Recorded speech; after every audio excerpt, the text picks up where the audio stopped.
At HCI Care Services and Visiting Nurse Services of Iowa, everyday acts of compassion inspire hope during the dark or difficult moments faced by the people we serve, encouraging them to live their best lives. These are their stories.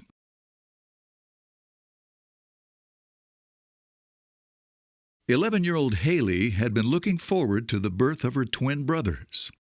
So when Hunter and Holden were born prematurely with only days to live, Haley and her parents were devastated. Their loss and the grief journey that followed profoundly affected Haley and her family. I was really excited when I heard I was going to have siblings. So, when they passed away, I was pretty much in shock. I was so sad and confused. My mom took me to a weekly support group. I was really nervous at first because I had never had a really close family member die. But by the third week, everybody knew me when I came in. I felt more confident because I knew I wasn't the only one going through it. And I went to a camp and made new friends. The most important thing that I have learned is that grieving helps you get through life. And it's okay to be angry. Cry if you need to cry. Punch a punching bag. You're not supposed to keep it inside.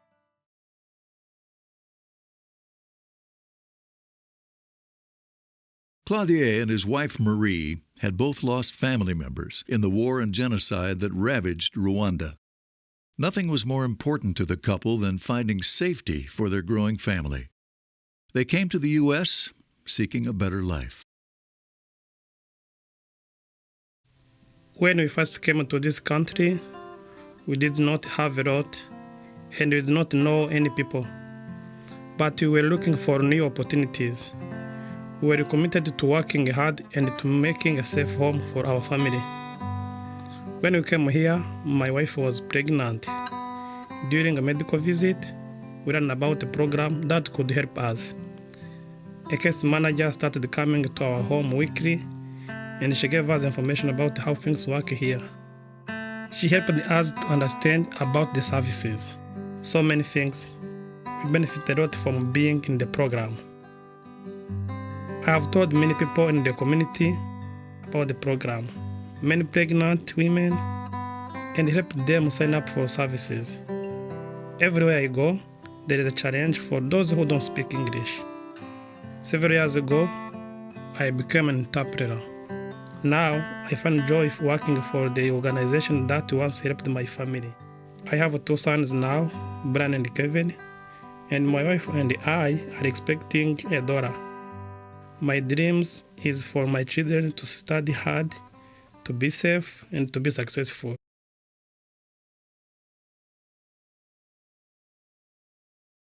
After losing her beloved husband of nearly 60 years, Anne found herself feeling lonely and vulnerable. She found strength to face her new normal by walking alongside others as they navigated the grief journey.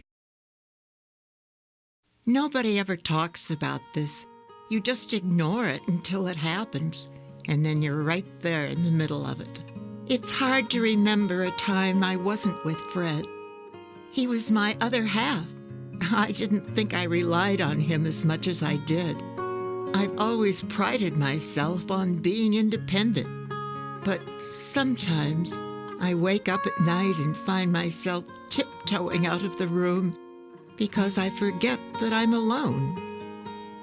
I went to the support group thinking, this isn't going to work. We don't have the same problems. But I opened up and came home feeling so much better. I found out that I wasn't crazy. It's nice to know that everything that was going on was normal. When someone would ask me how was I doing, I used to say, okay. And now I'll say, I seem to be managing, doing as well as can be expected. Once in a while, I just wish I could feel his arm around my shoulder or something. I don't ever want to lose that. I'm not there yet, and I don't know if I'll ever be. It still hurts. But with the help of my support group, I've learned to cope. I know that with every passing day, I am getting stronger.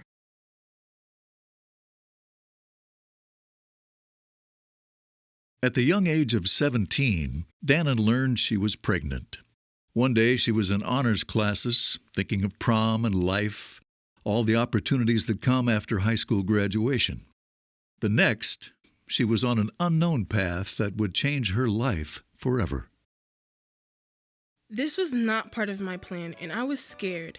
I worried about whether I would be able to go to school and graduate. I worried about how I would take care of my baby.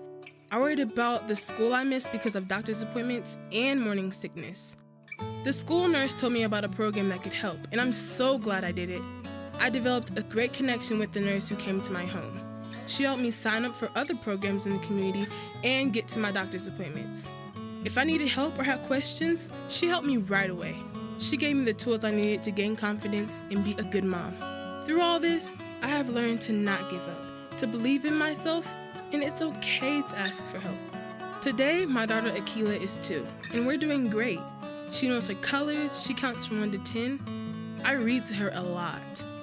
I'm taking classes, and I want to get my nursing degree. Whatever Akila wants to be, a nurse, a surgeon, a writer, I tell her to go for it. I'm going to teach her to protect herself, and I'll teach her to make good choices. I want her to follow her dreams.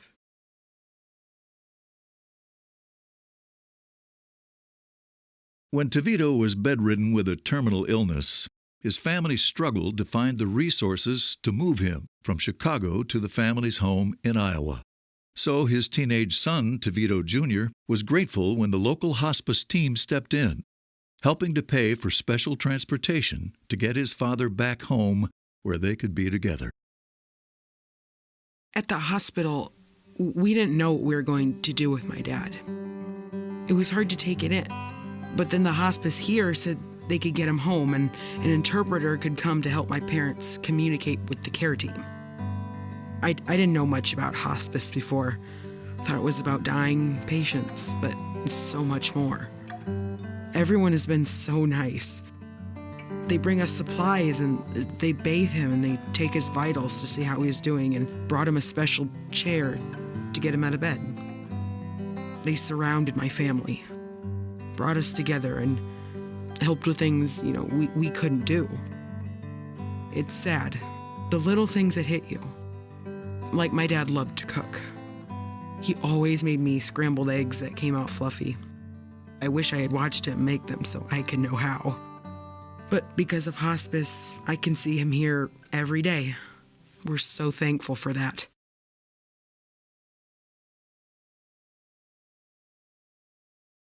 Retired police officer David Haviland had a long history of protecting his family and his community.